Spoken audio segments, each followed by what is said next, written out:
የትም አይዞር ዝናብ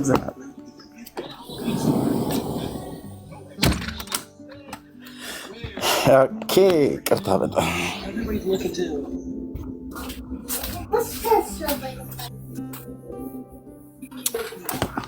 ኦኬ በጣም ይቅርታ ዝናብ ስለነበር እስማ ተደብድቤያለሁ ማለት ነው። አልተረፍኩም።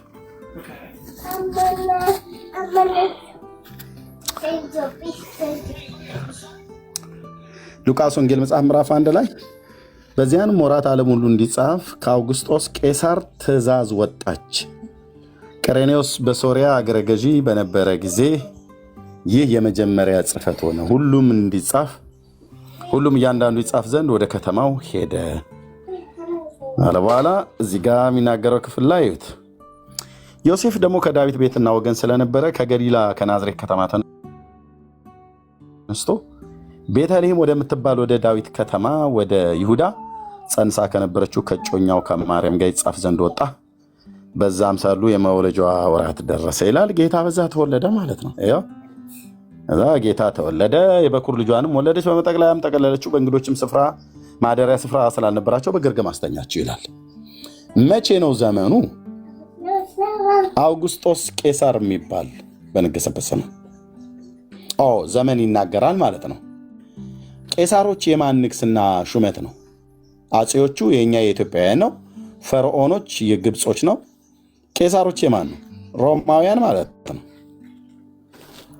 ማለት ነው። ጌታ በተወለደበት ጊዜ ማን ነበረ በሮም ይገዛ የነበረው? አውግስጦስ ቄሳር የሚባል ሰው ነው። ጌታ በተጠመቀበት ጊዜ ማን ነበረ ይገዛ የነበረው? ጢባሪዮስ ቄሳር በነገሰ በ15ኛው ዓመት ጴንጤናው ጲላጦስ በይሁዳ ሲገዛ፣ ሄሮድስ በገሊላ የአራተኛ ክፍል ገዢ፣ ወንድሙ ፊልጶስ በኢንጥሪያኖስ በጥራኮዲኖስ ሀገር የአራተኛ ክፍል ገዢ፣ ሊሳኒዮስም በሳቢላኒስ የአራተኛ ክፍል ገዢ ሆነው ሳሉ፣ ሐናና ቀያፋም ሊቀ ካህናት ሳሉ የእግዚአብሔር ቃል ወደ ዘካርያስ ልጅ ወደ ምድረ በዳ መጣ ይላል። እና ያው በምድረ በዳ መንገድን አዘጋጁ ብሎ አለ። ከዛ በዮሐንስ እጅ ሊጠመቅ መጡ። ወደ ዮርዳኖስ ጌታ መጣ፣ በዮሐንስ እጅ ተጠመቀ ማለት ነው። ይሄ ምዕራፍ 2 ላይ ጌታ የተወለደበት፣ ምዕራፍ 3 ላይ የተወለደ የተጠመቀበትን ጊዜ በአውግስጦስ ቄሳር ዘመን ተወለደ። በጢባሪዮስ ቄሳር ዘመን ተጠመቀ ጌታ በ30 ዓመቱ። አየ ኦኬ። ይሄ ታሪክን ለማግኘት የት መሄድ አለበት? የሮማውያን ኢምፓየርን ታሪክ ማንበብ አለበት። ኦኬ። የሮማውያንን ታሪክ ስታነብ እኔ አንድ ከዚህ ካለሁበት ሀገር ከላይብረሪ የመጽሐፍት መሸጫዎችን ያገኘሁትኝ አንድ መጽሐፍ በሲዲም እና ሃርድ ኮፒም መጽሐፍትን ገዝቼ ያን መጽሐፍ ለአንድ ቴዎሎጂ ተማሪ ሰጥቼዋለሁ። ለምሳሌ አሁን ይሄ የታላቁ ሄሮድስ የቤተሰቡን አቀማመጥ የዘር ሐረጉን ይናገራል። ወደ 35 ፕሮፌሰሮች ናቸው በዓለም እዚህ ታሪክ ላይ የተሳተፉበት። ይህን መጽሐፍ እኔ ገዝቼው በሲዲ ሁሉ ጭምር አለ። ከዛ ላይ ሲዲውን ኮፒ አድርጌ እዚህ ላይ አስቀርቼው ነው። ሲዲው አለኝ እጄ ላይ፣ መጽሐፉን ግን ሃርድ ኮፒውን ለአንድ ፓስተር አውሸው ነው ማለት ነው። ኦኬ። የቦአዝን ደግሞ ፋሚሊ ማለት ነው። ቦአዝ የሚባለው የሞዓባዊቷ የሩት ባል ማለት ነው። የጌታ ኢየሱስ ክርስቶስ የዘር ሐረግ የተገኘበትን እንደዚህ ይናገራል። ኦኬ። ይሄ የሙሴን ታሪክ ይናገራል። የሮማውያንን ላሳያችሁ። ኦኬ። አብርሃምን ይናገራል። ሮማውያን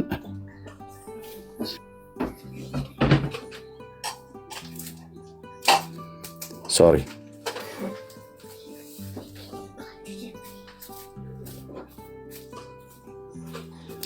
አፖስትል ኦኬ።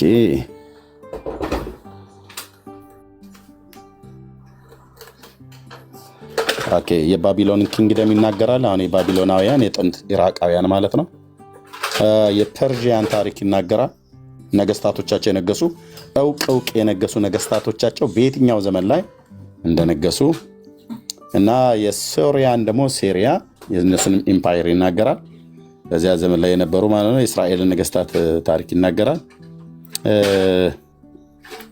የሮምን ኪንግደም ከየቱ ጋር ነው? ቆይ ፕሮፌት ሩል ኦፍ ኢጂፕሽያን ግብፃውያንን ይሁዳ እዚህ ላይ የወሰድኩት ይመስለኛል ካልተሳሳትኩ።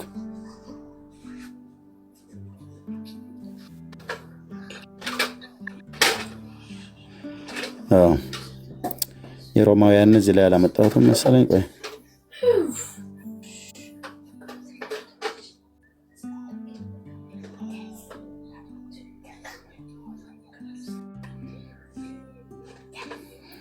ኦኬ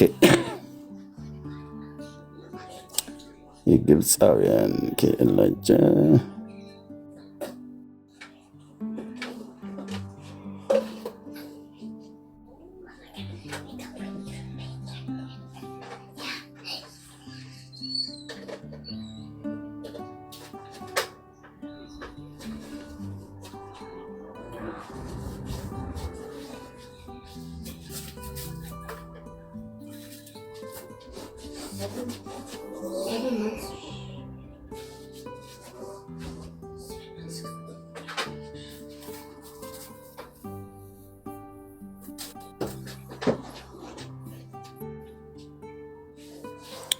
አንድ የቆየ ወገኖች የሮም ኢምፓየርን አይ ቲንክ ያመጣሁት መስሎኝ ነበር። እዚህ ላይ እንዴ ጠብቁኝ።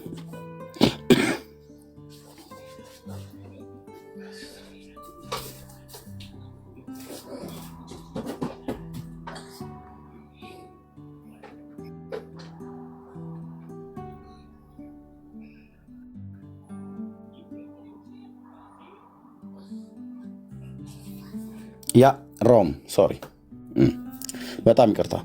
ያ የሮማን ኢምፓየር ማለት ነው። አውግስጦስ ቄሳር የሚባለው ይታያቸዋል እዚህ ጋር ቄሳር አውግስጦስ ብሎ የሚለው ማለት ነው። ከስንት እስከ ስንት ሰራ ማለት ከስንት እስከ ስንት ዓመተ ምህረት ድረስ ባለው ነገሰ ብለው ይላሉ። 32 ናቸው 35 ፕሮፌሰሮች ናቸው እዚህ መጽሐፍ ላይ ተሳተፉበት። ሃርዱን መጽሐፍ ታምጥቼ በሌላ ቀን አሳያቸዋለሁ። ያው 27 ቢሲ ማለት ነው ቅድመ ልደተ ክርስቶስ እስከ 14 ድረስ ባለው ላይ ነገሰ ብለው ይላሉ ማለት ነው። አውግስጦስ ቄሳር መቼ ነው የነገሰው? ጢባሪዮስ ደግሞ የዚህ ጢባሪዮስ ይላል ከመቼ ጊዜ ጀምሮ ነው የነገሰው ብሎ የሚለውን ይህንን የሉቃስ ወንጌልን መጽሐፍ ምዕራፍ 2 እና ምዕራፍ 3ን ስታነብ ጌታ የተወለደበት መቼ ነው? አውግስጦስ ቄሳር በነገሰበት ዘመን ነው። አውግስጦስ ቄሳር የነገሰበትን ዘመን የታሪክ ምሁራን በዚህ ዓለም ላይ በነጮቹ ማለት ነው በጣም እውቅ የሆኑ 35 ፕሮፌሰሮች ናቸው የተሳተፉበት። ትልቅ ቮሊዩም ያለው መጽሐፍት ነው። እኔ ራሴ እጄ ነው የገዛሁት። ኦኬ ሲዲው አለኝ፣ በሲዲም አለው። ፒዲኤፍ እንደዚህ ያስቀምጠውበታል። ሲዲው እንደዛ ኮፒ ማድረግ ትችላለህ። ሃርዱንም ደግሞ አንድ ቴዎሎጂ እየተማረ ያለ ፓስተር ስጠይ ብሎ ለሱ ነው ያዋስኩት ማለት ነው። ኦኬ ታሪክ አለ ማለት ነው። ኢየሱስ መቼ የተወለደው ቢስለ እኔ አላቅም፣ እኔ እንጃ፣ እኔ ትዝም አይለኝም ብለህ የምትል ከሆነ ዳርያዝ ብራዘር ዳርያዝ እታች ኮፒ ሊንክ ሼር እያረክ ነው ማስማት ያለብህ። አንተ ገስት ላይ ወጥተህ ቁጭ ለማለት ካነበበ ሰው ጋር ለማውራት አይደለም ለመጠየቅ እንኳን ራሱ የሞራል ብቃቱ የለህም። ቁጭ በሉና አንብቡ። እሺ የሮማውያን ኢምፓየር መቼ ነበረ? ምክንያቱም የሮም ቅኝ ግዛት የዌስተርን ኤዥያን ምዕራባዊን የእስያ ዳርቻዎችን እንደነ ሊባኖስ፣ ሶሪያ፣ እስራኤል፣ ግብፅ፣ ፍልስጤምን ጨምሮ ማለት ነው ዌስተርን ኤዥያ ይባላሉና እነሱን ሁሉ ጨምሮ በታላቁ ባህር ሜዲትራኒያን በተባለው ሰሜን አፍሪካን፣ ደቡባዊ አውሮፓን ግዛትን ሁሉ ጨምረው ዌስተርን ኤዥያን ሁሉ ጨምረው የሮም ቅኝ ግዛት የታላቁ ባህር የሜዲትራኒያን ባህር ዙሪያውን በከበቡት ዙሪያ ላይ ያሉትን አገሮች እየገዛች በነበረችበት ጊዜ ነው አራተኛይቱ መንግስት ሮም ቅኝ ግዛት በገዛችበት ዘመን ነው ጌታ የተወለደው። በዚያን ጊዜ ማን ነበረ? የሮም ቅኝ ግዛት በገዛበት ሀገር ላይ ጲላጦስና ሄሮድስ የሚባሉ በእስራኤል ላይ ነበሩ። አንዱ በገሊላ አንዱ ደግሞ በደቡብ ክፍል በጁዳ ይገዛ ነበር ማለት ነው። ኢየሱስን ጠይቄ ጲላጦስን ስጠይቃ አላቀውም አትበለኝ። ሄሮድስን ጠይቃ አላቀውም አትበል። አውግስጦስ ቄሳር እያለ እየነገረህ ማነው አውግስጦስ ቄሳር? እንደዚህ አይነት ነገር ውስጥ አታስገባኝ አትበል። መጽሐፉ አውግስጦስ ቄሳር ይላልና ጌታ የተወለደበትን ዘመን በዚያን ሞራት ዓለም ሁሉ እንዲጻፍ ትእዛዙን ያወጣው የህዝብ ቆጠራ የሆነው ይህንን የህዝብ ቆጠራ ዋናው መቀመጫውን ሮም ላይ ያደረገው ኪንጉ ይሄ ነው። ኦኬ አውጉስጦስ ይባላል። ቄሳር ያው የነሱ የኛ አጼዎች እንደሚባሉ አጼ ሚኒሊክ፣ አጼ ቴዎድሮስ እንደሚባል የኢትዮጵያ አጼዎች፣ የግብጾች ፈርዖኖች፣ ሮማውያን ደግሞ ቄሳሮች ተብለው ስለሚባሉ ማለት ነው። እና እኔ አላውቀውም ብለህ ካልክ መጽሐፍ ቅዱስ አላነበብኩም ማለት ነው። ሉቃስ ወንጌል መጽሐፍ ምዕራፍ 2 ላይ ነው ያገኘሁት። ኢየሱስ መቼ ተጠመቀ ብዬ በየትኛው ንጉሥ ዘመን ተጠመቀ ብዬ ብለህ እኔ አላውቀውም ብለህ ካልክ አንተ ሰው የመጽሐፍ ቅዱስ አላነበብኩም። ስለዚህ ቲክቶክ ላይ ገስት ልኮ የመግባቱ ነገር ቶ እታች ኮፒ ሊንክ ሼር ታብ እያደረጋችሁ ነው መስማት። ጢባሪዮስ ቄሳር በነገሰበት ዘመን ዮሐንስ በምድረ በዳ እየሰበከ እንደመጣ ህዝብን ሁሉ በዮርዳኖስ ሲያጠምቅ ጌታም የተጠመቀው ጢባሪዮስ ቄሳር በነገሰበት በ30ኛው ዓመት ላይ ነው የተጠመቀው ጌታችን ኢየሱስ ማለት ነው። እና አልፈህ እንኳን የሌሎችን ሀገሮች ታሪክ እንኳን እንደዚህ ልታጠና ይገባል አይደለም? የኢትዮጵያ የሮማውያን ኢምፓየር አለ፣ የግብጾች አለ፣ የኢትዮጵያ ነው የእስራኤላውያን አሉ፣ የደቡብና የሰሜኑ ክፍል ማለት ነው፣ የፐርዥያን አለ፣ ባቢሎናውያን አለ። ኦኬ እነዚህ ሁሉ መጽሐፍ ቅዱስ ከመጽሐፍ ቅዱስ ጋር ቀጥታ ግንኙነት ስላላቸው ነው። የፐርዥያን ማለት የኢራን ያሁና ኢራን ማለት የቀድሞ ሜዶና ፋርስ ቀጥታ ከመጽሐፍ ቅዱስ ጋር ግንኙነት ስላለው ማለት ነው።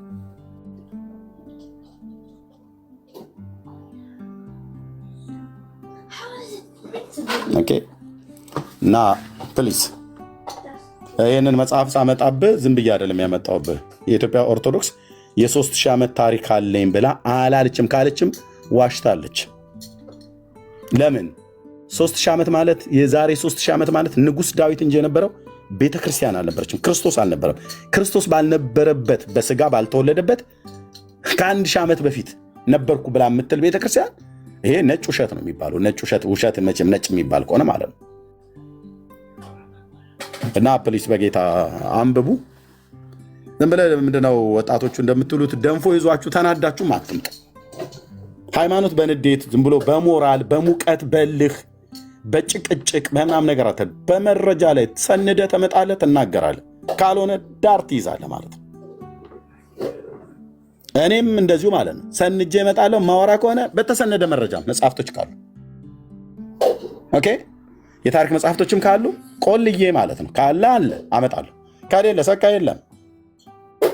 እንዴ አንድ ገጽ ወረቀት የማያነብ ሰውዬ እምልህን የስክሪንሾት አድርጌ ላምጣልህ ከጉግል እኮ የመረቀነውም ያጨሰውም የቃመውም ሁሉ እኮ እንደፈለገ የሚጽፍበት ነው። ከሱ አይደለም እውነተኛ ምንጭ ከጉግል አይደለም። ጉግልም ከተባለ ደግሞ የሆነ ተከፍሎ የሚገባበት እውነተኛ ምንጭን የምታገኝበት አለ፣ በገንዘብ ተከፍሎ።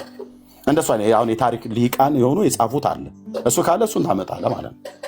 የቱንም ያህል ታሪክ አምጣ፣ ግን ቤተክርስቲያን የ3000 ዓመት ታሪክ የላትም። ክርስቶስ ዕድሜው በምድር ላይ ገና 2018 ዓመት ስለሆነ በኢትዮጵያውያን በእኛ ካላንደር 2018 ስለሆነ ማለት ነው። በነጮቹ 2025 ነው። ስለዚህ ከክርስቶስ ሞት በኋላ በበዓለ 50 ነው ቤተክርስቲያን የተወለደችው። ይሄ ማለት የክርስቶስን ዕድሜ እዛው ጋር ሞቶ ከተነሳ በኋላ ከሙታን ከተነሳ በኋላ 40 ዓመት ስለ እግዚአብሔር መንግስት ሰብኳቸው አረገ። ከዛ የመንፈስ ቅዱስ በጽርሐ ጽዮን መንፈስ ቅዱስ ወረደ። ከዛስ ቤተክርስቲያን እዛ ጋር ነው ተወለደች ተብሎ የሚታመነው በኦርቶዶክስም በካቶሊክም በእኛም በወንጌላውያን አማኞች። ይሄ ማለት ምን ማለት ነው? ምን ያህል ነው ዕድሜዋ? 2000 ዓመት ማለት ነው። የኢትዮጵያዊ ጃንደረባ አጎታችን ማለት ነው። የሐዋርያት ሥራ መጽሐፍ ምዕራፍ 8 ቁጥር 26 ላይ ኢትዮጵያዊ ጃንደረባ ወደ ኢየሩሳሌም ሊሰግድ ሄደ። ከዛም ሲመለስ በጋዛ ሰርጥ በኩል በደቡብ በኩል እየመጣ ያለ ወንጌላዊ ፊልጶስ አገኘው እና ህንደኬ የተባለች የኢትዮጵያ ንግስት ነበረች በገንዘቧ ላይ የሰለጠነ ብሎ ይላል። ኦኬ እሱ በእቼ ነበረ 34 ዓመተ ምህረት ነው ቤተክርስቲያን ኦርቶዶክስ የምትለው በ34 ዓመተ ምህረት ነገር ብዙም ሳይቆይ ጌታ 33 ዓመት ከ6 ወር በምድር ላይ ቆይቷል። እሱ ሞቶ ከተነሳ ካረገ ብዙም ሳይቆይ ነው ኢትዮጵያዊ ጃንደረባው የሐዋርያት ሥራ መጽሐፍ ምዕራፍ 8 ቁጥር 26 ላይ ያለው ኢትዮጵያዊ ብሎ የሚለው እሱ እዛ ሲሄድ ክርስትናን ይዞ መጣ ትላለች። የመጀመሪያው በ34 ዓመተ ምህረት ነው የምትለው ቤተክርስቲያኒቱ። ይሄንን በምንድን ነው የምናገረው? ያው መረጃው ብራዘር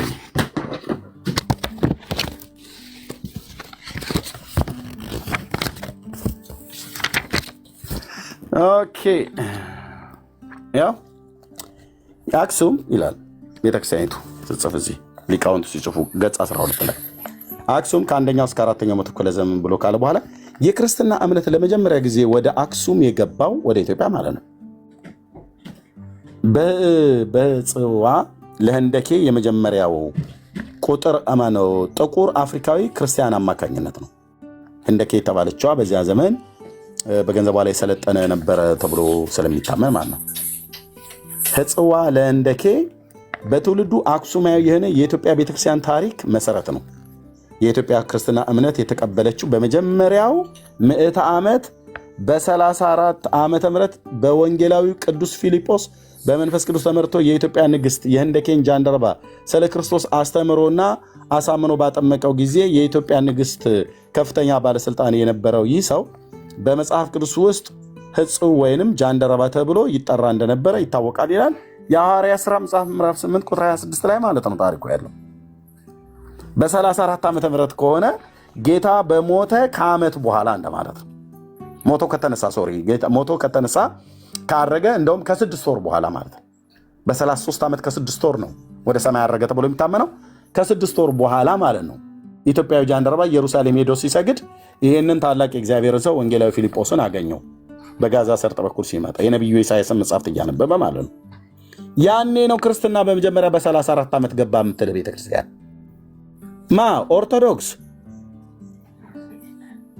ከየት አምጥታችሁ ነው የ3000 ዓመት ታሪክ ብላችሁ የምትሉት? 34 ዓመተ ምህረት እኮ ማለት ጌታችን ሞትን ድል አድርጎ ተነስቶ ወደ ሰማያት ባረገ ከ6 ወር በኋላ ማለት እኮ ነው 34 የተባለው። 33 ዓመት ከ6 ወር መሬት ላይ እንደነበረ ሶስቱም አብያተ ክርስቲያናት ስለሚስማሙ ከየት አምጥታችሁ ነው 3000 ብላችሁ የምትሉት? ከየት ነው ኤክስትራ የሆነውን 1000 ዓመት ያመጣችሁት? ፕሊስ በክርስቶስ ታሪክ ወቁ።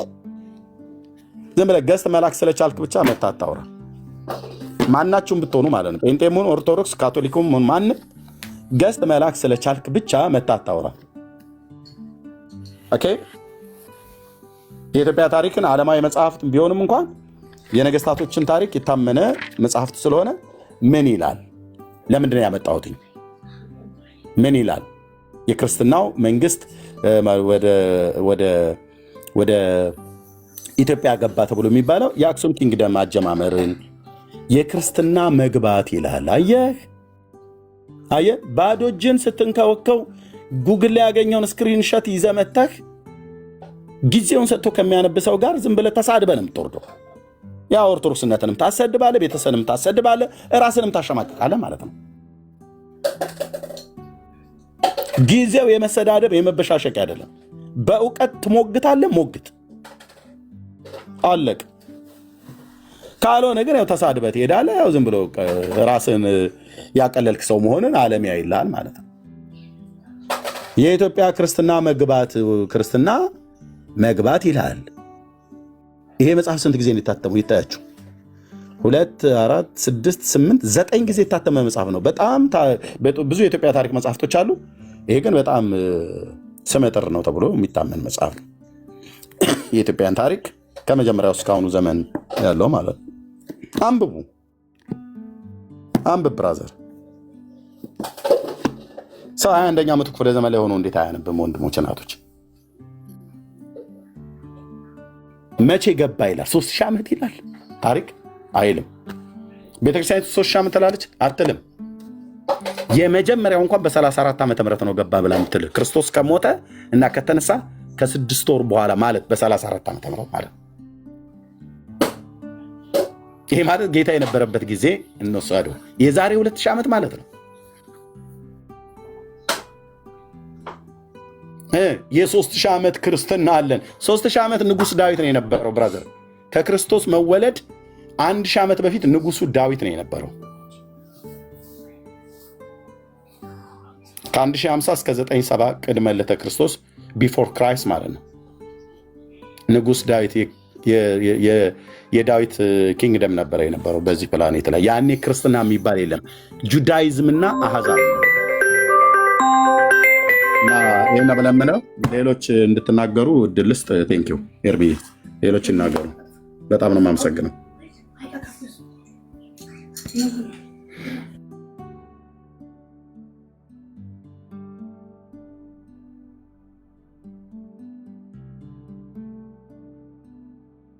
ኦኬ፣ ሌሎች መናገር ትችላላችሁ። ገስት ውስጥ የገባችሁ ሰዎች ኤርሚ አይ ቲንክ ስልክ ይዟል ይመስለኛል። መናገር የሚፈልግ ሰው ካለ መናገር ይችላል።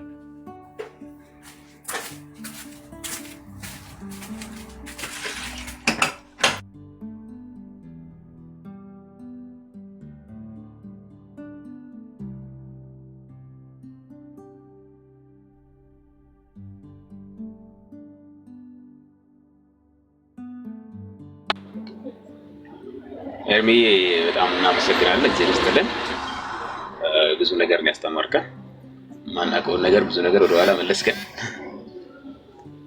በእውነት በጣም ቴንኪው ብለናል። ቴንኪው ወንድማችን ተባረክ። ሌሎች የምትሉት ካለ ጥያቄም ካላችሁ መጠየቅ ትችላላችሁ።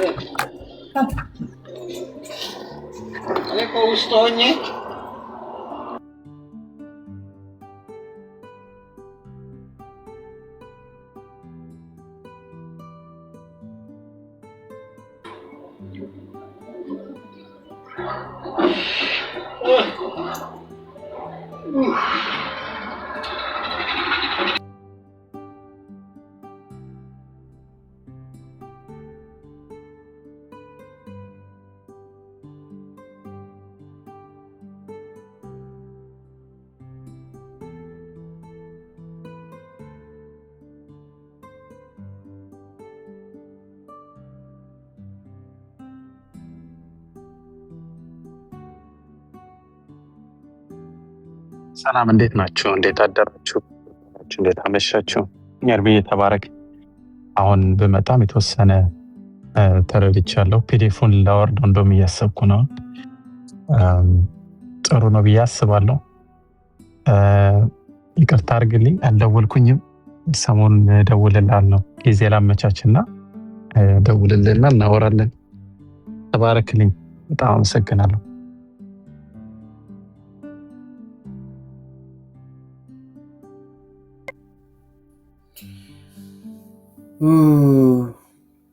ሶሪ ኤርሚ ሞክሼ በውስጥ እኮ የደወሉብኝ እኮ እየገባሁኝ እኮ በውስጥ እየገቡ እያስወጣን ስለሆነ በምን እንጠይቀው ምናምን እያሉ ነው። መግባት ይችላሉ። እኔ ቅድም ሲሳደቡ ነው። አሁን እኮ በ3000 ዓመት ከታችኝ እየሰማሁኝ ነው። እና በ3000 ዓመት ያልንበት ምክንያት ኢየሱስ ክርስቶስ ከመጣ በኋላ ሲሆን ከዛ በፊት ንጉስ ሳባ ንግስት ሌኒ ምናምን ሂዳ ነበረ ይላል። ወደዛ ወደ ይምጣ ያውራ እና ረጋ ብለህ አውራ ብራዘር። እኔ የቀድሙ ሰውዬ ነው። አንተንና የመጣውን ሰው አይመለከተኝም።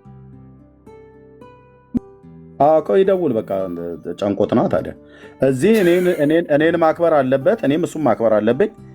እኔንም ተከትሎ የመጣውን ህዝብ ማክበር አለበት። ኦኬ እሱ ግድ ነው። እኔ የናኳቸው አይደለም። ቅድም 30 ሰዎች ሆናችሁ ነበር ሲሰሙ የነበሩት። ህዝቡ እኔ ስመጣ ነው የመጣው አይደል? ስለዚህ እዚህ ያለው ህዝብ ደግሞ እውቀትን ይፈልጋል፣ ማወቅን ይፈልጋል። ለዛ 30ም ለሆነው ህዝብ ከቁጥር ማነስና መብዛት አይደለም። ህዝቡን ሪስፔክት ማድረግ አለብኝ። እኔ እዚህ የመጣውንም ህዝብ አይመለከተኝም። ከፈለክ ይዘህ ሂድ እኮ አለ። እንደዚህ ይናገራል ምናምን ነገር። አይ ስርዓት መኖር አለበት። በስርዓት ያወራ። አንዳንድ ጊዜ ሰዎች አላዋቂነታቸውን በስድብ ለማጽናት ፈልጓል። የሚያውቅ ከሆነ መጥቶ ያወራ። ንግስተ ሳባ ላይ ሊያወራ የሚፈልግ ሰው ካለ ይምጣ። እሱ እያለ ያለው ነገር ኤርሚ አሁንም እየላከለ ነው የሚለው ነገር እሱ ያው በመስማት የተማረውን ነገር ነው መሰለኝ። ምናልባት በመስማት የተማረውን በመረጃ አስደግፎ ይንገር። መረጃ ለመጠየቅ እናንተ ይቅርታ ብልና ገብተህ ጠይቅ ብራዘር። ጥያቄ ለእኔ እስከምደውልልኝ ይኸው ፊት ለፊት አለ ኤርሚያስ። መጠየቅ ብቻ ሳይሆን ከፈለገ መጠየቅ ይችላል። መጠየቅ ብቻ ሳይሆን ደግሞ እኔም እጠይቀዋለሁ። እዚህ ጋር እኔ እኮ እያወራሁ ነበር። እኔ ቅድም እያወራን ድንገት አንተን አመጣ፣ የሀገር ሰው መጣ። እኔ እያወራሁ የነበረው ለጥቂት ሰዎች እያወራን ነበር። ለዛ መልስ ልመልስ ብለህ መጣህ። አንተ እያወራህ ያለሁ ሌላ ነገር ነው እና እሱን አንዴ ልጠይቅ። 3000 ዓመት ያልኩበትን ላውራ አንዴ። 3000 ዓመት ያልኩበትን ምክንያት ነው። ባይዘው እኔ ኦርቶዶክስ አይደለሁም። እኔ ግን ኦርቶዶክስ አሁን የተነሳውን ርዕስ ላውራበት በጣም ኢንተረስትም ስለሆንኩኝ በቃ በጣም የምወደው ነገር ነው። መከተል የምፈልገው ሃይማኖት ነው። ኦልሬዲ እየተማርኩበት ያለው ሃይማኖት ኦርቶዶክስ። በግል ህይወቴ አንድ ነገር የምነግርህ ነገር አሁን የተማርኩት 3000 ዓመት ምክንያት ልነግርህ። 3000 ዓመት ያልኩበት ምክንያት ኢትዮጵያ ኢየሱስ ክርስቶስ እንደሚመጣ ከ1000 ዓመት በፊት ስታስተምር ነበር። ለምን በሚለው ይሄ አፈ ታሪክም በለው የንጉሥ ሰሎሞንና የንግሥት ሳባ ታሪክ የሚታወቅ ነው። አፈ ታሪክ ልትለው ትችላለህ፣ ላትቀበለው ትችላለህ። እኔ ያወራሁበትን ምክንያት ልነግርህ ነው። አይሆንም ብለህ ማጣጣልም ወይም ማስረጃ ማቅረብ ትችላለህ። ከምኒልክ ዘፈርስት ጊዜ ጀምሮ ከንጉሥ ሰለሞን ጋር ኖራ ወደ ኢትዮጵያ ስትመጣ ከዛ ጊዜ ጀምሮ በአክሱማይት ጊዜ ጀምሮ ኢትዮጵያ ኢየሱስ ክርስቶስ ስለመምጣቱ 1000 ዓመት ድረስ ስታስተምር ነበር። ቤተክርስቲያን በለው ተቋም ማቋቁማን በለው ስታስተምር ነበር። ከዛ ጊዜ ጀምሮ ኢየሱስ ክርስቶስን ኢትዮጵያ ታውቃለች ነው እያልኩ ያሉት እንጂ ኢየሱስ ክርስቶስ 3000 ዓመት በፊት እንዳልተፈጠረ ማንም የሚያውቀው ነገር ነው። ሃይማኖት የማያውቅ የገጠር ገበሬ የሚያውቀው ነገር ነው። እየጠየቅኩ ያለው ጥያቄ ኢትዮጵያ የዛ ጊዜ ድረስ ጀምሮ ኢየሱስ ክርስቶስን አውቃ ተቋም አቋቁማ እያስተማረች ነበር። ከዛ ጊዜ ጀምሮ ከብሉይ ኪዳን ጊዜ ጀምሮ መጽሐፍን ስትጠብቅ ነበር ነው ያልኩት። ለዚህ መልስ ካለህ ማብራራት ትችላለህ። እንዲያውን የጃልደብራውን ሳይሆን እንደውም አንተ ቅድም 1600 ዓመት ነው ያልከኝ፣ 34ኛ ክፍለ ዘመን አላልክም። 1600 ስትል ደግሞ የኢዛና ኪንግደም ጊዜ በእንትን ጊዜ የመጣውን ነገር ነው እያወራ ያለው። ስለሱ ነው ወይ እያወራኸው ብያለሁ። ሶሪ እኔና ያወራሁት እናንተ ያወራው ካልተገጣጠመ አይዶን ነው እና 3000 ዓመት ታሪክ ብዙ ጊዜ ብዬ ማወራውም ሌላውም የምናወራው 3000 ዓመት ኢየሱስ ክርስቶስ እንዳኖራ እናውቃለን። ከንጉሥ ሰለሞን ጊዜ ጀምሮ ኢትዮጵያ ስለ ክርስቶስ ታውቃለች፣ ስለ ክርስቶስ መምጣት ስታስተምር ነበረ ነው እያልኩ ያለሁት። እሺ ይሄን በመረጃ ይሄንን አይዶን ነው በማስረጃ አስደግፍም። ይሄ ስህተት ታሪክ ነው የንጉሥ ሰለሞንና የንግሥት ሳባ አፈ ታሪክ ነው የምትለው? እሱን አብራራልኝ። ይሄ የምንታወቅ ጀነራል ነገር ነውና እሱን አብራራልኝ። 100% የተሳሳተ ታሪክ ነው። አንተ ግን በመረጃ አሳየህ። የኔ ይኸው መልስ። ኦኬ ያ አንተን ግን ንገረን በመረጃ ነው። እኔ ሁሉም ጀነራል ስለምንማረው ነገር በአፈ ታሪክም በለው በቃ እሱ እንዳለው በአፍም የተማርነው ይሁን ጀነራል ኢትዮጵያ 99 ኢትዮጵያ ኖ ስለ ወንጌል አይደለም እያወራሁ ያለሁት። አሁን ማስረጃ ስትል እዚህ ተዘጋጅቼ አይደለም ወይ ሰርች አድርጌ እዚህ ጋር ነገር ነው ማመጣልህ እንጂ መጽሐፍ ላቀርብልህ አይደለም። በህይወቴ ስማር ወይ አንብቤው ምንም ይሁን የ30 ምናምን ዓመት ተሆነኝ ያነበብኩትም የተማርኩትም ሊሆን ይችላል። በወሬ የምናውቀው ስለ ሳባ ስለምናምን እየተባልን ተረትም እየተባልን ቢሆን የምናውቀውን ነገር ነው እያወራሁ ያለሁት። በቃ ስለዚህ እኔ የተሳሳተ ነው ብያለሁ። በአንተ ደግሞ ይሄ ነው የተሳሳተ ያልክበት ምክንያት አሁን ሶሪ እንደ ጥያቄ ነው አሁንም እያቀረብኩ ያለሁት እንደ ጥያቄ ነው እያቀረብኩ ያለሁት። ማስረጃ እያቀረብክ ስለሆነ እንደ ጥያቄ ማስረጃ እንድታቀርብልንና እንድንማርበት ነው። አሁን እያልኩ ያለሁት በስተት ነው ስትለኝ የንግስት ቆይ በቃ ቤስት ተረጋጋ እንጂ ቤስት ኧረ በቃ አምላክ ቆይ እየጠበቅከው የተግባቦት ህግ አታውቅም እንደ ወንድማችን። ኦኬ ክርስቶስ ከመወለዱ በፊት ኢትዮጵያ መወለዱን ቀድማ ታስተምር ነበረ አለ። ጥያቄ ምልክት አስቀመጥኩኝ። ጥያቄ ስላለኝ ማለት ነው። እና መረጃ ብዬ ስለው አይ አንተ ታሪኩ ታምናለህ አታምንም ብሎ ሲል 100% የተሳሳተ መረጃ ነው አልኩት። ኦኬ ወይ ደግሞ በሱ ተረት ተረቱን ሊሆን ይችላል ብሎ ሲል ተረት ተረትን ብዬ ልጻፍልህ አልኩት።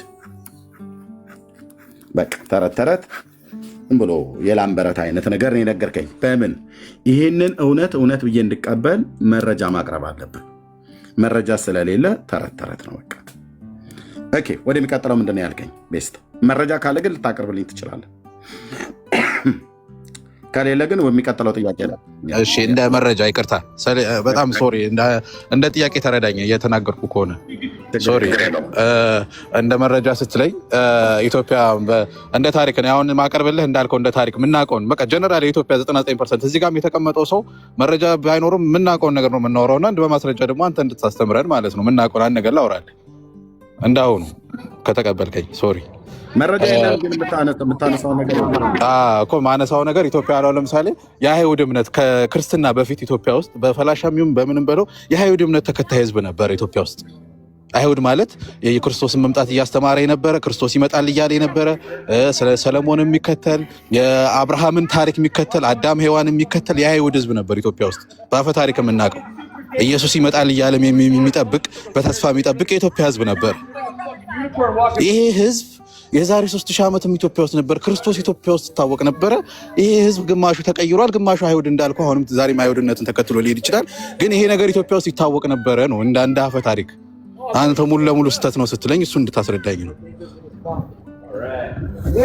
እሺ ኦኬ ሚት አርጋሽ ቴንክ ሚት አርጋ ወንድማችን ኦኬ ቴንክ ምን አለ? አሁንም እንደገና ደግሞ ማለት ነው የአይሁድ እምነት በኢትዮጵያ ውስጥ ነበረ አለ። አዎ ነበረ። የነበረበትን ጊዜ ግን እሱ ያስቀመጠው በመረጃ ላይ የተደገፈ አይደለም። አይሁዳውያኖች ኢትዮጵያ ውስጥ አልነበሩም ብዬ አልልም። እኔ ነበሩ፣ ስለነበሩም ነው ወደ ሀገራቸው የተመለሱት ማለት ነው። መቼ መጡ? ታሪኩን የሚያውቀው ከሆነ እሱ ካነሳው ታሪኩ ላይ እናወራ ነው። ወይ ሌላ የሚያወራ ሰው ካለ በዚህ ላይ በደንብ አጥንቻለሁ አንብቤያለሁ ብሎ የሚል ሰው ካለ ይምጣና እናወራለን፣ ከእሱም ጋር በተጨማሪ ማለት ነው። ወንድማችን ግን ምን አለ? መረጃ የለኝም ግን ዝም ብዬ ማንም ኢትዮጵያዊ የሚያውቀው ልናገርበት አለ። ኦኬ ተናገር አልኩት። የአይሁድ እምነት ኢትዮጵያ ውስጥ ነበረ ካለ በኋላ ኢትዮጵያ ውስጥ የዛሬ 3000 ዓመት ነበር አለ። ማን? የአይሁድ እምነት ማለት ነው። የዛሬ ስንት ሺህ ዓመት? 3000 ዓመት ነበረ። ማን? የአይሁድ እምነት ማለት ነው።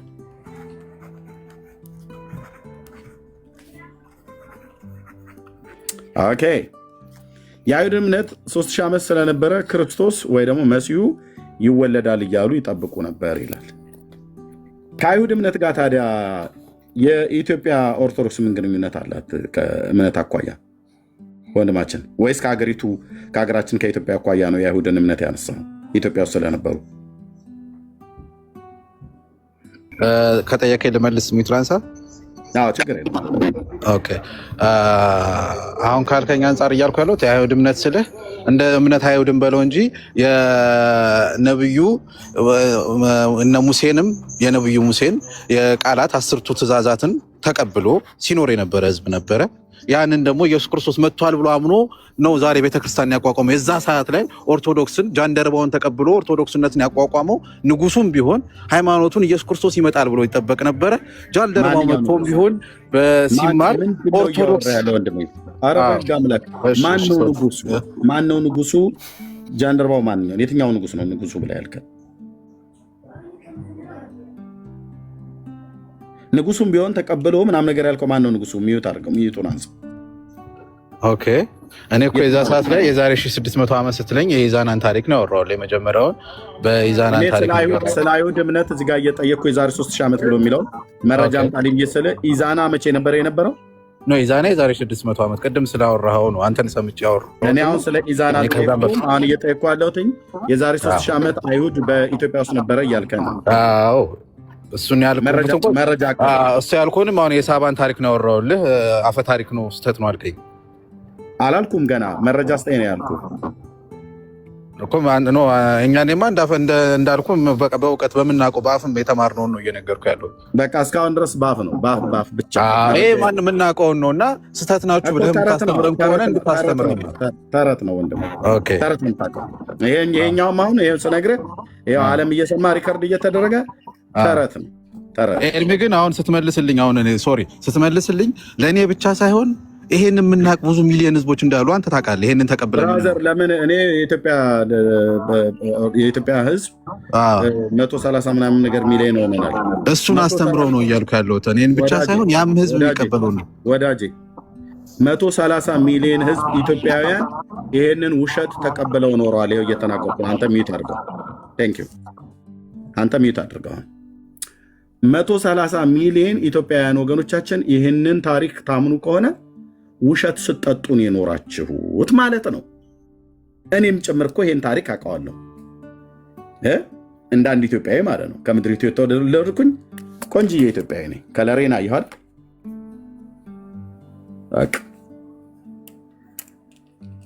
ውሸት ነው ስንጠጣ ይኖር ነው። ወደ ማንበብ ሰው ሲመጣ ፕሊስ ጥያቄ ከሌላቸው አታስገቡ። ሰው ወደ ማንበብ ሲመጣ እውነቱን እያወቀ ይመጣል ማለት ነው። የዛሬ 3000 ዓመት አይሁዳውያን ኢትዮጵያ ውስጥ ነበሩ አሉ። ከበበሩ ውሸት። የዛሬ 3000 ዓመት ማለት ንጉሥ ዳዊት የነበረበት ዘመን ነው። ይሄ ዘመን ኦኬ፣ ንጉሥ ዳዊት የነበረበት ዘመን ነው። ልብ በሉ። ይሄ ማለት ከክርስቶስ ልደት 1000 ዓመት በፊት ነበረ ንጉሥ ዳዊት የነበረው። ይሄ ንጉሥ ዳዊት የነገሰበት ከ1050 ማለት ነው እስከ 97 ቅድመ ልደተ ክርስቶስ ነግሷል። በይሁዳ ነገስታት ታሪክ ውስጥ ተሳስተሃል ኤርሚያስ ብሎ የሚል ሰው ካለ ብቻ ይግባና ከኔ ጋር ጫወታው ሲደራ ታየዋለህ ማለት ነው። በተለይ ታሪክ አጥምተናል ወይ መጋቤ ብሉይ ነኝ ወይ ደግሞ ታሪክ ላይ እንትን የመመረቂያ ጽሑፌን ሰርቻለሁ ብሎ የሚልም ሰው ካለ በኢየሱስ ክርስቶስም እለምነዋለሁ ያ ሰው ይምጣ። ተሳስተሃል ኤርሚያስ ብሎ የሚል ሰው ካለ ወይኔ ወይሱ መሳሳታችንን ዓለም ያያል ማለት ነው። ቴንኪው። ከ1050 እስከ 970 ቅድመ ልደተ ክርስቶስ ንጉሥ ዳዊት የነገሰበት ዘመን ነው።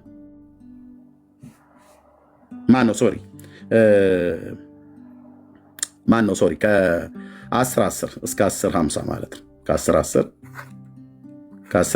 እስከ 1050 ንጉሥ ዳዊት የነገሰበት ነው። ይሄኛው ከ970 እስከ 930 ልጁ ሰለሞን የነገሰበት ነው። ይሄኛው ዳዊት የነገሰበት ነው። ኦኬ። ይህ ማለት ከክርስቶስ ልደት በፊት 1000 ዓመት በፊት ንጉሱ ዳዊት ነበረ። ንጉሱ ዳዊት በነበረበት ጊዜ አንተም እኔም ብቻ አንድ ሰው ደፍሮ ሲናገር እኔም ብቻ እንደ ጥፋተኛ አታስቡት። ሁላችንም የምናምነው ነው። እዚህ ጋር እያወራሁ የነበረው ድሮም አንተ የምታምነው የነበረው ማለት ነው። እና እንደ ጥያቄ ስጠይቀ በሰለሞን ጊዜ እውቅናው ዛሬ ላይ ታዋቂ የምትለው ሰው ከሚታወቀው በላይ ነበር። ዓለም ያውቀው ነበር። በዛ ሰዓት የኢትዮጵያ እንደ ኢትዮጵያ አሁን አፈ ታሪክ ያልከው ውሸቱ የሚያወራው እኔ ማምነው አሁን አንተ ተምረህ ተቀይረሃል፣ ግን ታምኖ የነበረው እኔ ደግሞ አሁንም ድረስ ማምነው የንግስት ሳባ ንጉስት ነበር ኢትዮጵያ ላይ። በንግስት ሳባ ነበር የምትመራው። ይህንን ዝና የሰማችው ንግስት በጊዜ የራሷ እንዳልከው የሰለሞን አድጋዊንም ቢሆን የራሷ መንግስት የነበራት የራሷ እንትን የነበራት ነው አፈ ታሪኩ የሚያወራው። የንጉስቱን ሰሞን ጥበብ ስትሰማ ልታየው ሄደች። በዛ ሰዓት ስለ ንጉስ ሰለሞን ስለ ኢየሱስ ተማረች። ሚኒሊክ የሚባል ልጅ ተወለደ። አብረው ታሪኩን ታውቋል። አፈ ታሪክ ያልከው አሁን ውሸት ያልከው ሄደች፣ ተመልሳ መጣች፣ ኢትዮጵያን አስተማረች ነው እያልን ያለው። ወይም የእስራኤል ህዝብ መጣ አይደለም። አሁን አንተ የምታምነው የነበረው በዛ ሰዓት ኢትዮጵያ ላይ በዛ ሰዓት አወቀችው ኢየሱስ ክርስቶስ እንደሚመጣ። የንጉስ ሰለሞንን ጥበብ የእግዚአብሔርን ጥበብ ኢትዮጵያ የዛን የተማረችው ነው እያልኩ ያሉት የዛሬ 3000 ዓመት ኢየሱስ ክርስቶስም እንደሚመጣ የዛን የተማረች ነው እያልኩ ያለሁት። አንተ የምታምነው የነበረው አፈ ታሪኩ የዚች ቤተ መንግስት የዚች ሴትዮ የዚች ንግስት ግዛተ መንግስቷ የት ነበረው ነው? እንደ ጥያቄ ከሆነ በእናምነው አንተ የምታምነው ወደ ሰሜኑ አሁን ኤርትራ፣ ትግራይ ምናምን የምትለው አካባቢ የአክሱም ስልጣኔ ነው የምናምነው፣ ወይም እንደ ተረት ተረት የምናምነው። እንዳንተ በእውቀቱም ላይሆን ይችላል። አንተ የዛ ሰዓት ታምነው የነበረው እና አሁን ተምረህ የምታሳየን በመስረጃ እኔ ደግሞ አሁንም ያልተማርኩበትና አሁንም እዛው ላይ ነው ያለሁት እያልኩ ያለሁት ማምነው በጊዜው ሰሜኑ የምትለው አካባቢ ነው። አሁን እንደምትለው የኢትዮጵያ ካርታ አሁን የውጭዎቹም ተሳትፎበት እንደ እንግሊዝም ተሳትፎበት የተፈጠረችዋን ኢትዮጵያ ካርታ አይደለም እያወራለ ያለሁት። ትግራይም ሰሜንም በለው የዛ ሰዓት ላይ የነበረ የንግስት ሳባ የነበረ ስልጣኔ ነበረ የሆነ አካባቢ ላይ ወደ ሰሜን ወደ አክሱም የነበረ ብለን እናምናለን። የዛ ሰዓት ላይ ኢትዮጵያ ስለዛ ሰዓት ላይ ሰለሞን እናወቀችው የእግዚአብሔርን ጥበብ ተማረች፣ ኢየሱስ ክርስቶስን ተማረች ነው እያልኩ ያለሁት። እንደሚመጣ ገና ቃሉን ተማረች ነው እያልኩ ያለሁት። እሺ ንግስቲቱ የኢትዮጵያ ንግስት ነች ብለህ ነው የምታምነው? ኢትዮጵያ እንደ ካርታ ሳይሆን አክሱምን በለው አቢሲኒያን በለው ብቻ እዛ አካባቢ ላይ ነበረ ብዬ አምናለሁ። ለምን የኢትዮጵያ ንግስት ብለው ይጠሯታል? አሁን ላይ እንደምናወራው ካርታ ታዲያ ማንም ብዬ ላውራ? ስለዚህ የኢትዮጵያ ንግስት አይደለችም ማለት ነው።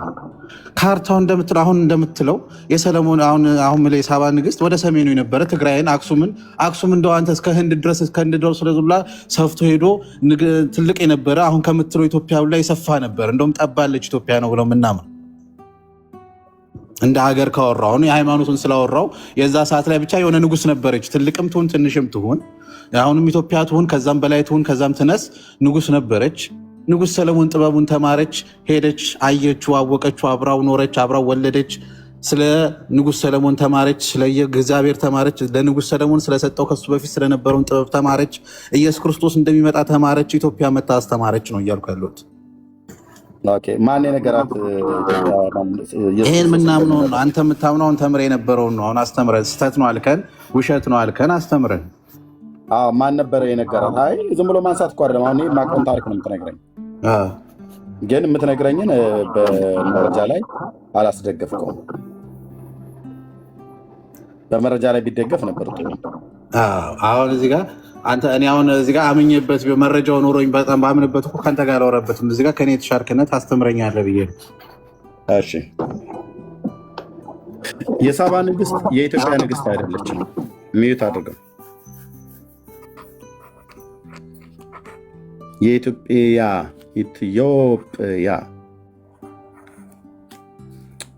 ንግስት አይደለችም፣ ፈጽሞ አይደለችም። ግን ሳባ ነበረች። ማን ነው የሴትዮዋ ስም? የሴትዮዋ ስም ያ ንግስት አሁን እያልክ ያለው አሁን አልነበረችም ነው ወይስ አካባቢው ልክ አይደለም ነው? ንግስቲቷ አልነበረችም ነው? ንግስት ሳባ ምትባል አልነበረችም? የሴትዮዋ ስም ነው አይደል? ሳባ። ንግስት ሳባ መረጃ አለ እኮ አሁን ንግስት ሳባ ምትባል የለችም ነው? መረጃ አለ ወይ? የሳባ ንግስት ምትባል የለችም ያልኩት። ስለ ሳባ አንተም ታውቃለህ፣ እኔም አውቃለሁ። አንብበኸዋል አንተ። እኔ በአፈ ታሪክ ሰምቼዋለሁ። ስለ ንግስት ሳባ አውቃለሁ እኮ። መረጃ አለ? ስሟ ነው ሳባ? ንግስት ሳባ ተብዬ ተምሬያለሁ እኮ። ሳባ ንጉስ ስሟ ነው የተማርኩት። ንግስት ሳባ ተብሎ ነው ስሟ የተማርከው። ለዚህ እኮ ነው የገደሉን፣ እኔንም አንተንም የኢትዮጵያን ሕዝብ በታሪክ እኔ ብቻ እንዳልሆንኩ ብቻ ኤርሚ እዚህ ጋር ሳወራ እኔም ብቻ እንደ ጥፋተኛ አትበል። እኔ እኮ እየነገርኩህ እኛ ምድራችን ላይ የተነገረ ነገር ሁሉ ምንድን ነው? የሆነ ነገር ያስተጋባል። ሶሪ ሚዩት አደርጋለሁ። የእሱ ድምፅ ነው። ብታስተካክለው ደስ ይለኛል። ኦኬ የኢትዮጵያ ንግስት አይደለችም። ሳባ የሴትየይቱ ስም ሳይሆን የአገር ስም ነው። ይህን ታውቃለህ ወገናችን፣ ወንድማችን? የአገር ስም እንደሆነ ታውቃለህ? ቤስት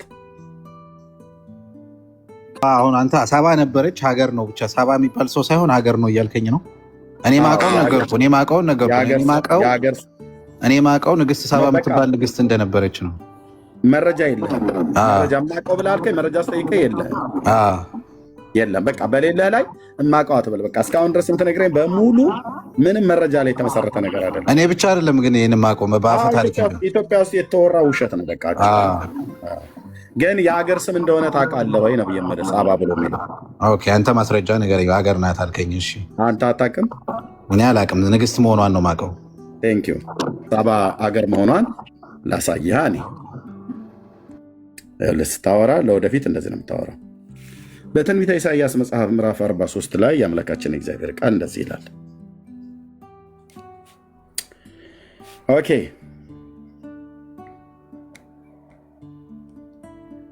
እንደዚህ ይላል ጌታ የእስራኤል አምላክ ጌታችን፣ አሁንም ያዕቆብ የፈጠረህ እስራኤል ሆይ የሰራህ እግዚአብሔር እንዲህ ይላል፣ ተቤዥቻለሁና አትፍራ፣ በስምህም ጠርቻለሁና አንተ የኔ ነህ።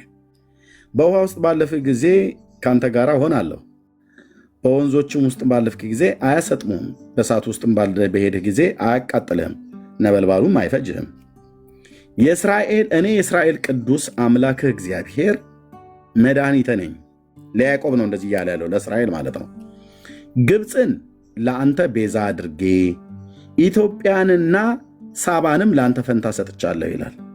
ኤርሚ እዚህ ጋር ጥያቄ ልጠይቅህ። ቤስት ተደብቋል እስኪመለስ ድረስ ስንት ሀገሮችን ይጠራል እዚህ ውስጥ? እስራኤል፣ ኢትዮጵያና ሳባን ሶስት ሀገሮች አይደል? ግብፅ፣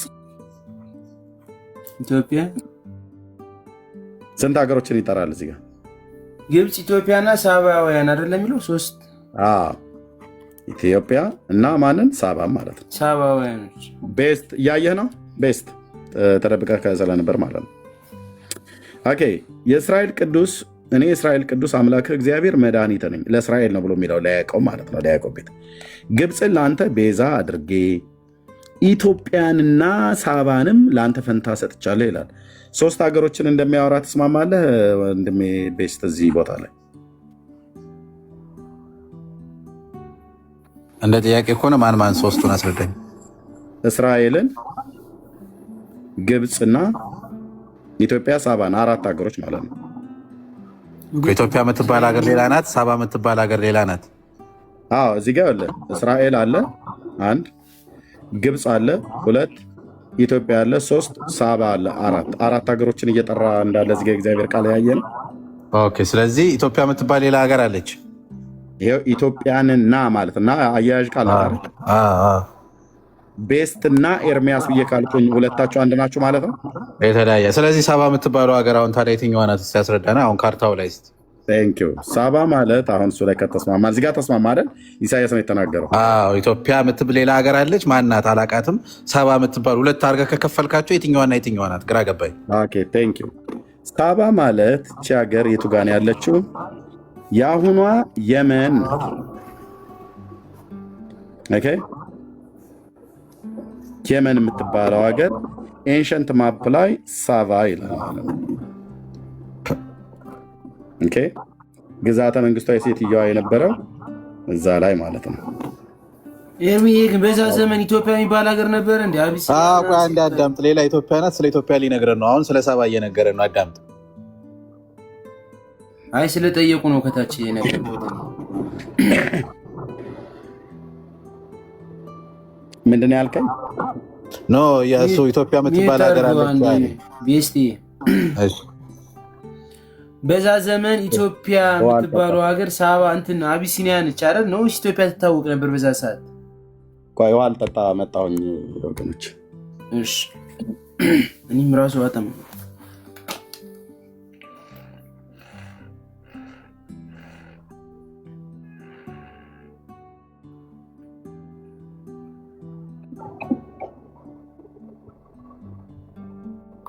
እኔ ኮመንት እያነበብኩ አይደለም። ሶሪ ኤርሚ።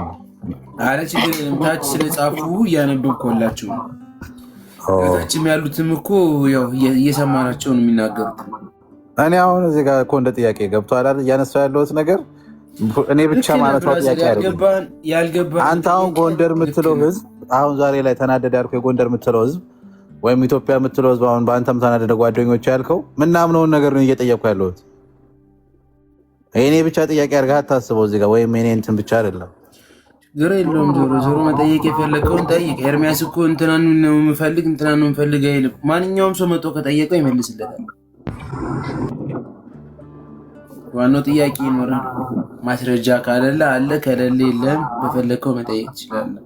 በስመ ማስተካከሉ እስኪ ስልክህን ቤስት ምን ሆነ? ሚውት ላድርግልህ? እሺ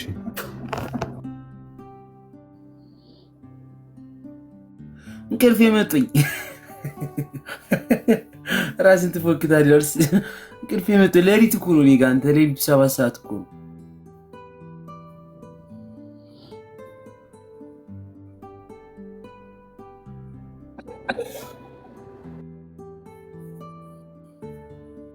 ያስተጋባሉ። የእሱ ድምፅ ነው። ሰኒ እንዴት ነሽ? ሰላም ነው? ኢትዮጵያ ድሮ ኩሽ ነው ይላል። ከታች ደግሞ አንዱ መጥቶ ማለት ነው ኢትዮጵያ ድሮ ኩሽ ነው ይላል። እዚህ ጋር ደግሞ ሁሉም የራሱ ጥያቄ አለው። እዚህ ጋር አሁን በጣም ብዙ ሰው ጥያቄ አለው እኮ አሁን ኢትዮጵያ ኩሽ ነው የምትለው ነው አሁን ይሄ የምትሰማው ሴሜቲክ ነው ወይስ ኩሽ ነው? ክርክር አለ። ከሃይማኖቱ ራሱ በታች ወርዶ ራሱ አሁን ሴሜቲክ ነው ኩሽ ነው ኢትዮጵያ ላይ የነበረው ሳባ ሌላ ነው አለ። የግብፅ ሌላ ስልጣኔ ያለ አለ። ይሄ ድሮም የነበረ ክርክር ነው። እናንተ ነው የመጣችሁት። እናንተ ነው ሄዳችሁ ጋር እሱንን አሁን የምናውቀውን ነገር ነው። አንተ አሁን እዚህ ጋር ከአንተ ጋር እጣላለሁ ያለ ቅድም አሁን እጣላለሁ ያለ መጽሐፍ ቅዱስን እንኳን አንብቤ አላውቅም አለ።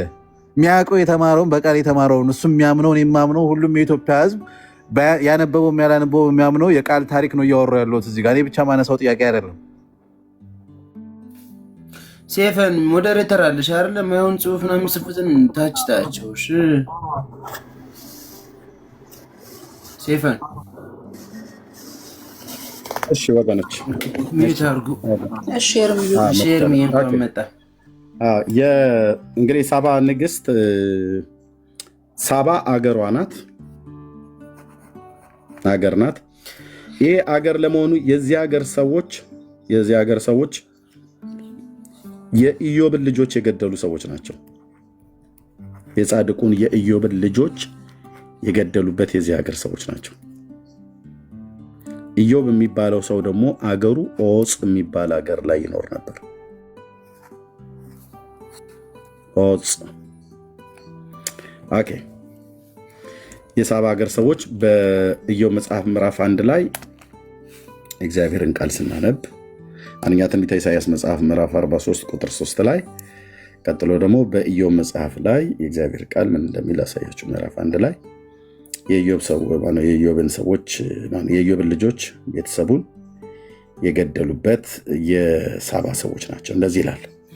አንድም ቀንም እንዲህ ሆነ፣ የኢዮብ ወንዶችና ሴቶች ልጆች በታላቅ ወንድማቸው ቤት ይበሉና ይጠጡ የወይን ጠጅ ይጠጡ ነበር። መልክተኛም ወደ ኢዮብ መጥቶ በሬዎቹ እርሻ ያርሱ፣ ባጠገባቸው አህዮች ይሰማሩ ነበር። የሳባም ሰዎች አደጋ ጣሉ፣ ወሰዷቸውን፣ ብላቴኖቹንም በሰይፍ ስለተገደሉ እኔ የምነግር ዘንድ ብቻዬን አመለጥሁ አለው። የማን ሰዎች? የሳባ ሰዎች። የሳባ ሰዎች ማለት ሳባ ምንድናት ማለት ነው? ሀገር ነች ማለት ነው። የት አካባቢ? የመን። ማን ነው የመን ብለህ በል ያለም? የታሪክ ሊቃኑ እና የጂኦግራፊ የአርኪኦሎጂስት ጥናት ምርምር የሚያደርጉት የጂኦግራፊ ሊቃን ማለት ነው። ኦኬ፣ እንደዚህ ያስቀምጡታል ማለት ነው። ኦኬ፣ የታሪክ ተመራማሪዎቹ ማፕ ላይ ኩዊን ኦፍ ሼቫ ማለት ኪንግደሟ የዚህን ያህል ይሰፋ ነበር ብለው ይናገራሉ። ያስማማል። የዚህን ያህል ርቀት እዚህ ጋር ባይመጣ በሀገራችን የአርኪኦሎጂስት ጥናት ምርምር ውስጥ የሰሜኑን ክፍል ኤርትራንና ትግራይን ግዛተ መንግስቷ ይነካ እንደነበረ ያስማማኛል። ብዙ የታሪክ ጽሁፎችም ማስረጃዎችም እዛ አካባቢ ላይ ስለተገኙ ማለት ነው። የአርኪኦሎጂስት ጥናት ምርምርም እዛ አካባቢ ስለተገኙ፣ ለምሳሌ አሁን ጎንደርን ነክቶታል። እዚህ ጋር የለም፣ ጎንደርን እንደዛ አይነካም።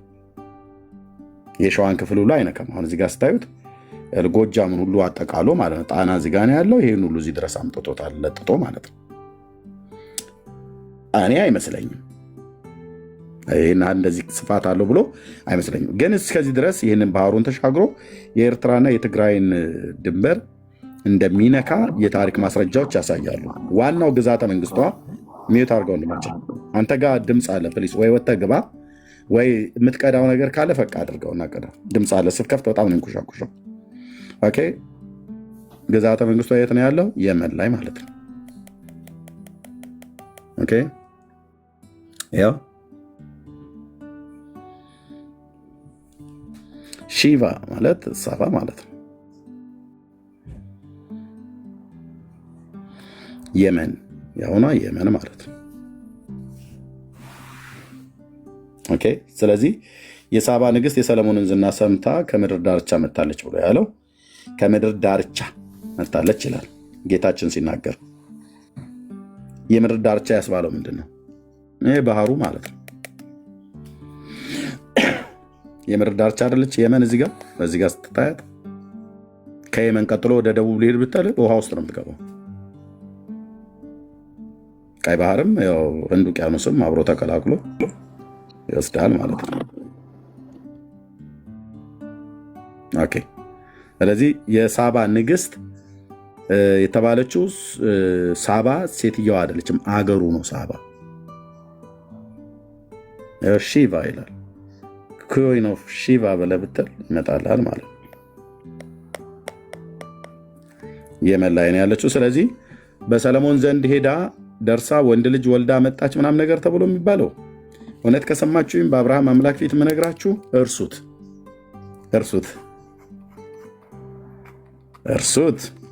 ለምን? ውሸት ስለሆነ ማለት ነው። ለምን? እነዚህን 3 መጽሐፍቶች ብቻ እንደኔ ካነበባችሁ ገድለ ላሊበላ፣ ድርሳነ ጽዮን፣ ክብረ ነገሥት፣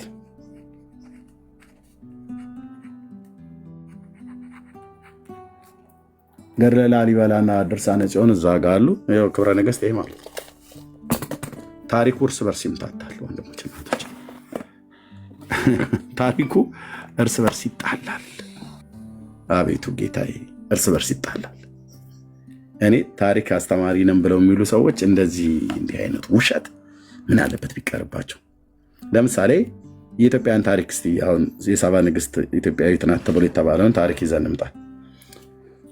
ወደ ሰለሞን ሄደችበት የተባለበት ዘመን እና ከሰለሞን ተመልሳ ስትመጣ ሰለሞን ዘንድ ሄደች። አሁን የተተረከልን በኢትዮጵያ ውስጥ ሰለሞን ዘንድ ልትጠይቅ ሄደች።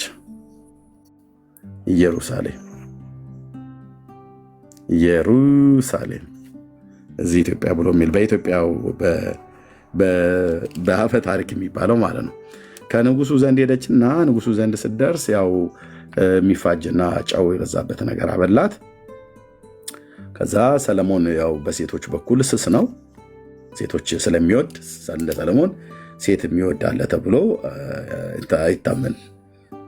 በእርግጥ የሱን ሪከርድ የሰበሩ ሰዎች በዓለም ውስጥ ሊኖሩ ስለሚችሉ ባልታዛር የተባለው ሰውዬ ወደ 400 ደርሻለሁ ብሏል።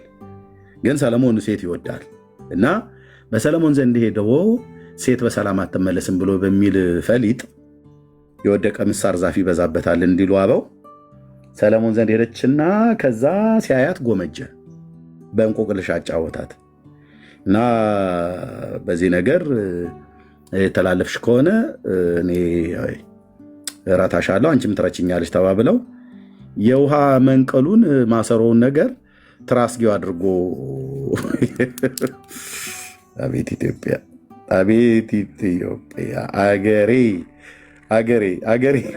ወዴት እየሄድሽ ነው? የውሃውን ቋንጅል እስሩ አስቀመጠና ውሃ ሞልቶበት ጨው የበዛበትና ሚጥሚጣ የበዛበት ነገር አበላት። እሷንም ሰራተኛዋንም።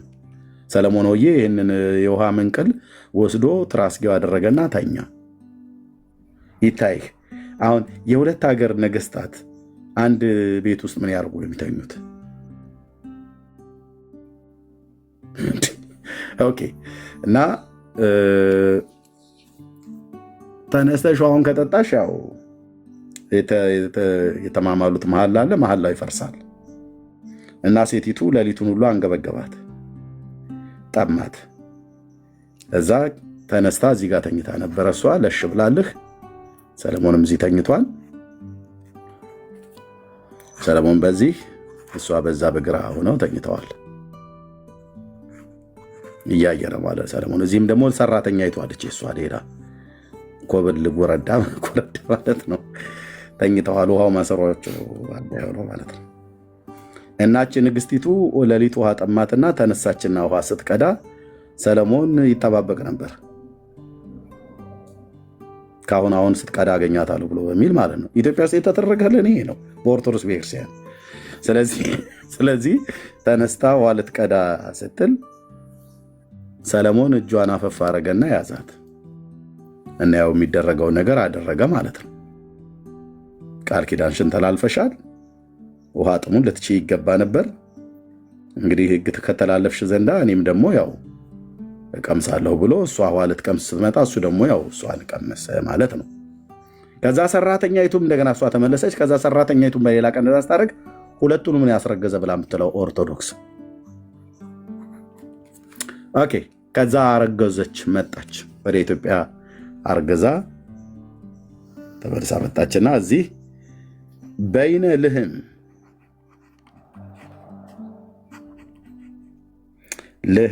ወይ ደግሞ ቀዳማዊ ምኒልክ የተባለው ተወለደ።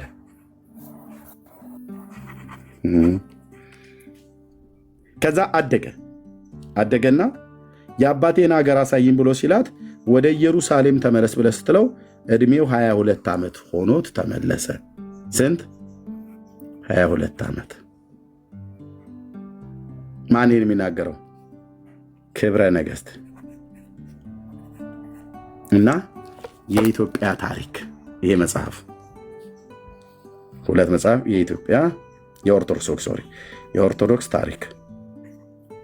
እድሜው ስንት ይሆናል? 22። ገድለ ድርሳነ ጽዮን ላይ ደግሞ ድርሳነ ጽዮን ደግሞ ምን ይናገራል? በ25 ዓመቱ ነው ወደ ኢየሩሳሌም ሄደው ይላል። በ25 ዓመቱ ድርሳነ ጽዮንን ከቻልኩ አመጣዋለሁ። የዚህን ግን ላሳያችሁ። አጃይብ ነው ይላል የሐረር ሰው። እኛ ዝም ብለን ስንጠጣ ተረት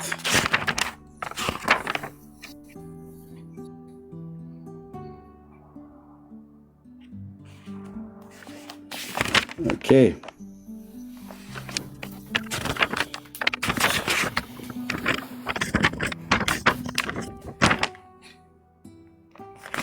ያው ገጽ 25 ስሙንም በይነ ልህም ብላ ጠራችሁ ይላል።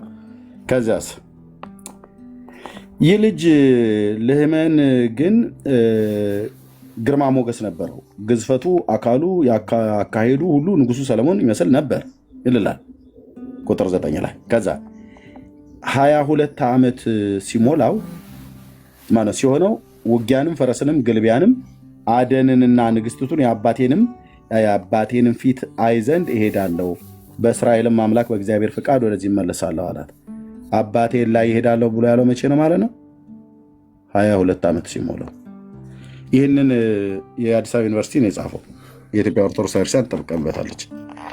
ከዚህ ጋራ የኢትዮጵያ ኦርቶዶክስ ቤተክርስቲያን ታሪክም ይስማማል። በስንት ዓመቱ ወደ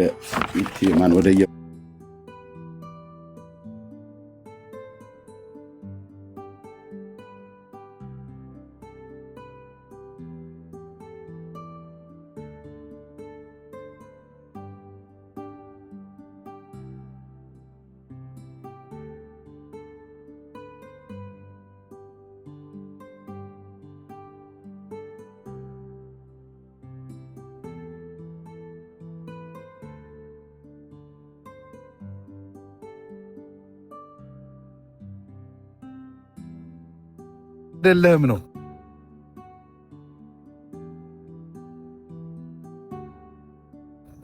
እኔ ምን አውቃለሁ ወንድሜ። ሳባ የምትባል እንደነበረች እሱም አምኗል፣ አንተም ታምናለህ። ሳባዊ ነህ ወይስ አይደለህም ነው ጥያቄው። ምን አውቅልሃለሁ እኔ ለራሴ ከእውቀት ነፃ ነን ሁለታችን፣ የሚመቻችሁ በቃ ሳባ አክስቴ ናት እያለ ነው ደግሞ አንዱ። አይ ዘመን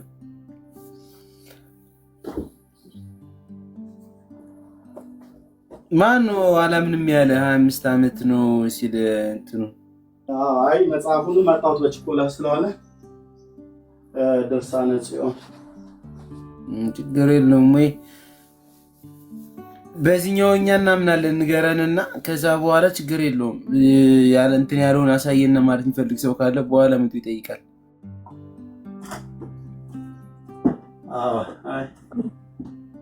ወንጌላዊ እኔ ግን ጥያቄ አለኝ።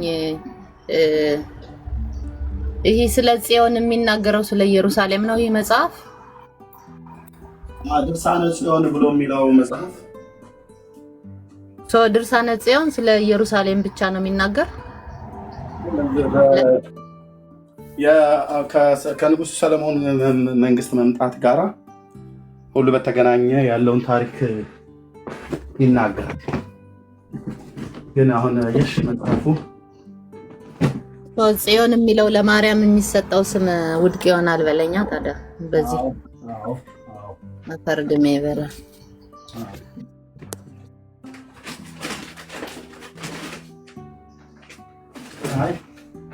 የኤርሚን ጊዜ እንዳልወስድበት። አይ ችግር የለውም። እኔማ እንዲህ ጠቅልዬ እንትን እላለሁ እና በዚህ አስረዳን ዝም ብለህ። ኦኬ ቆይ እስኪ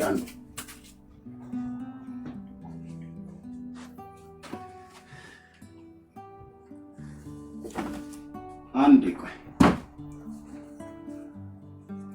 እታች ራሱ እኮ ተሆና ዝም ብለህ ንገረን እያሉ ነው። ይሄ በጣም ሳስፔንስ የሚያደርግ ትምህርት እኮ ያ ኤርሚዬ በኋላ ስታጠቃልል የኩሽ ዘር የካም እና የኩሽ ዘር ናት ኢትዮጵያ እየተባለ ነው። እሱ ሌላ ውሸት፣ ይሄው እንደገና ሌላ ውሸት እያሉ ነው። ስለሱም ንካው ኤርሚ ትልቁ በይ። አንቺ ደግሞ እንደምታወዛግቢ ኩሽን ደግሞ ጨመርሽብን። ጎንደሬ ደግሞ ኩሽ ልታረጊው ነው እንዴ? አንቺ ጎንደሬ ኩሽ ልታረጊው ነው እንዴ? ኖ ቆይ እሷ እኮ ጎንደሬ